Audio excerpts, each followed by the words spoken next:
A consequência do seu comportamento vai dizer se você vai manter ele ou extinguir ele. O comportamento, ele, uma vez executado, seja um comportamento de hate, seja um comportamento qualquer, tanto na rede social ou fora, o que vai determinar se ele continua acontecendo ou não vai ser a consequência que ele gerou. Se o seu comportamento for punido, ele tende a deixar de existir. Se o seu comportamento for reforçado, ele tende a continuar existindo probabilisticamente. É sempre uma probabilidade. Se as pessoas falam, cara, nada a ver, velho, você falou cagada, e você já tem um histórico de não gostar de falar cagada, a chance é que você se retire e não fale mais aquilo. Todo esse afunilamento de engramas semânticos, de memórias experienciais, eles vão determinar se você vai executar um comportamento de hate ou não. O jejum de dopamina foi uma parada do Vale do Silício. Tinha um guru lá falar que você tem que ficar no escuro, não pode ter luz, porque estimula a sua dopamina. Não existe isso, cara. O que eu sempre uso esse termo pra chamar clickbait, e eu uso pra falar de um estudo muito foda que saiu da PNAS. Uma pesquisadora que publicou um paper na PNAS, que é uma das melhores revistas dos Estados Unidos, onde ela explica que quando você usa muita anfetamina, drogas ilícitas, e ela tem alguns outros estudos que não é esse, com álcool e com tabaco, você tende a ter um down regulation de receptores dopaminérgicos que interagem com o seu córtex orbitofrontal, que é uma parte do seu córtex frontal, reduzindo a sua inibição de comportamento. Então você não consegue... É o mecanismo mais aceito hoje proposto para um comportamento aditivo, para você, e tolerância. Então você reduz o número de receptores, o que faz você ter mais craving em busca pela substância, e você reduz a sua atividade do córtex pré-frontal. Ninguém sabe se é causal ou não, mas provavelmente as duas áreas se regulam, fazendo você ter mais impulsividade para buscar aquela substância. Quando eu falo assim, cara, faz jejum de dopamina, eu tô falando pra ele, cara, não usa droga, velho, que vai arrebentar a tua cabeça. Porque você vai ficar com mais craving pela substância e todo o resto vai ficar desagradável para você. Quando eu falo de pornografia, que eu cito, tem um estudo que saiu também na Neuropsychopharmacology, que é uma revista do grupo Nature. O título do estudo é Pornografia pode ser aditiva, pode ser viciante. Os pesquisadores viram que ela age nos mesmos sistemas da droga. Eu quero chamar a atenção da galera para ouvir alguma coisa aqui, para pelo menos ter uma noção. E assim, você estava falando de comportamento e eu vejo que existem comportamentos que são aditivos. A gente pode falar desse jeito? Comportamentos aditivos? Comportamentos aditivos. Ótimo. Por exemplo, ninguém coloca dopamina sintética na sua cabeça. O cara que corre, ele tem que correr. Mas o jogo é um transtorno mesmo. É mesmo? Transtorno de jogo de azar. O cara é viciado. É um comportamento. Eu quero te perguntar isso pelo seguinte. A gente vê sobre a questão do ambiente, e você estava falando da questão do comportamento das pessoas induzidas pelos atores que vão falando que eles... influenciam, né? Exato. E aí, eu lembrei de um livro que você me mandou ler faz tempo, um cara chamado David Brooks, que é o Animal Social. E me chamou muito a atenção que uma das coisas que ele fala é não só do que é o comportamento de manada induzido pela ação das pessoas, mas por funções indiretas. Então, o que ele cita? Ele cita que um estudo, as pessoas elas eram confinadas numa sala, né? Uma das coisas que ele cita no livro, né? E que nessa sala, as pessoas elas ficavam vendo vídeos com as palavras velho, idoso, dificuldade, a cirurgia, doença, e que uma das coisas que eles mediam era a mobilidade dessas pessoas antes e depois de entrar na sala. Nossa! E sempre que essas pessoas saíam da sala, elas andavam mais devagar. Que doideira isso. Elas falavam com mais calma e elas pensavam mais antes de responder. E aí ele falou, bom, isso é interessante. Vamos ver que lado, se isso funciona para os dois lados. Eles pegavam outro grupo de pessoas, colocavam na sala e colocavam uma série de cenas de agressão, de violência.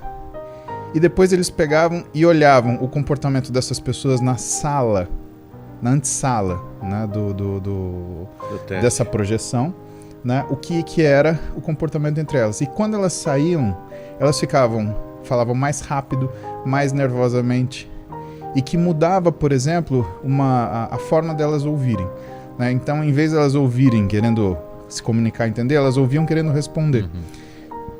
Então que essa questão do comportamento, ela também é definida pelo ambiente no sentido não objetivo entre está havendo violência, mas a sensação que aquele ambiente produz. E por que eu falo isso para você? Porque eu queria que você falasse um pouquinho pra gente sobre o comportamento de redes como, por exemplo, o Twitter. Onde você tem esse comportamento de manada, onde vem essa enxurrada de agressividade. Exatamente. E que é muito curioso de ver, porque quando vem uma onda de agressividade, né, depois de um tempo, começa a aparecer algumas pessoas falando, não, mas não é assim. Não é assim. E parece que existe um contrafluxo, né? Primeiro lugar, né?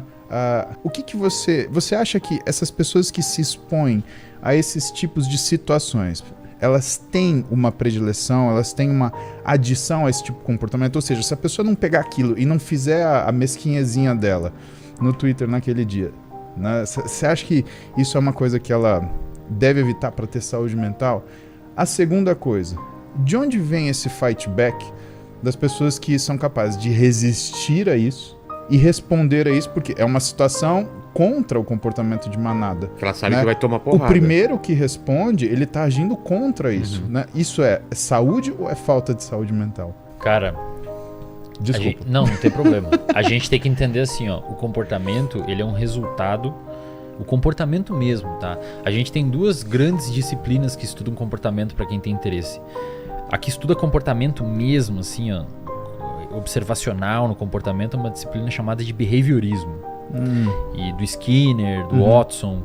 E a neurociências é uma disciplina que estuda o que faz o comportamento acontecer. Então, o que tem dentro do cérebro que permite a execução do comportamento. Por exemplo, eu fazer esse movimento de pegar alguma coisa, ativou áreas. O meu córtex pré-frontal teve essa decisão de espichar o braço e pegar uma jujuba, enviou um comportamento pro... Vai demorar um pouco essa resposta, tá? Não, tô enviou uma mensagem pro meu córtex pré-motor, o neurônio do córtex pré-motor, por meio de potencial de ação e liberação, é um estímulo elétrico que se transforma num estímulo químico, manda uma mensagem pro córtex motor, o córtex motor manda uma mensagem para um neurônio motor primário, que vai fazer uma sinapse na minha medula, que vai mandar uma mensagem para um neurônio motor secundário, fazendo eu fazer vários neurônios no caso, né? Fazendo eu espichar a mão e pegar uma jujuba.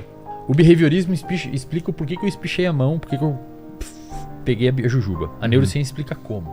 Então, quando você une as duas coisas, fica muito bonito, porque você sabe o porquê do comportamento e como ele aconteceu. O comportamento, ele, uma vez executado, seja um comportamento de hate, seja um comportamento de resistência ao hate, seja um comportamento qualquer, tanto na rede social ou fora, ele vai ser, o que vai determinar se ele continua acontecendo ou não, vai ser a consequência que ele gerou.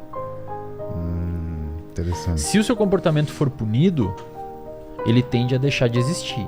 Se o seu comportamento for reforçado, ele tende a continuar existindo probabilisticamente. É sempre uma probabilidade. O problema é que nunca é bonitinho assim, porque o seu comportamento é punido e reforçado ao mesmo tempo. E aí o que vai determinar qual que tem mais relevância ou não para a probabilidade da emissão novamente daquele comportamento? O histórico de exposições que você tem, seja você vivenciando aquilo ou não, ou seja você visualizando quem vivenciou. Porque a gente aprende por imitação.